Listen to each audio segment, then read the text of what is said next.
जगात अनेक राजे झाले, छत्रपती मात्र दोनच झाले, शिवशंभू.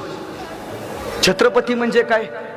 महाराज जगद्गुरु तुकोबारायांच्या भेटीला गेले, तुकोबारायांच्या कीर्तनात खाली बसले आणि तुकोबाराय सांगू लागले, परस्त्रीचा आदर केला पाहिजे, व्यसन केलं नाही पाहिजे. महाराजांनी तुकोबारायांचे दर्शन घेतले आणि महाराजांना बघत तुकोबाराय म्हणतात, राजे तुमचं नाव शिवाजी. शिव शिव तुझे नाव ठेविले पवित्र, छत्रपती सूत्र विश्वाचे. आजपासून तुम्ही छत्रपती. ही पदवी जगद्गुरु तुकोबारायांनी महाराजांना दिली. छत्रपती. छत्रपती म्हणजे काय?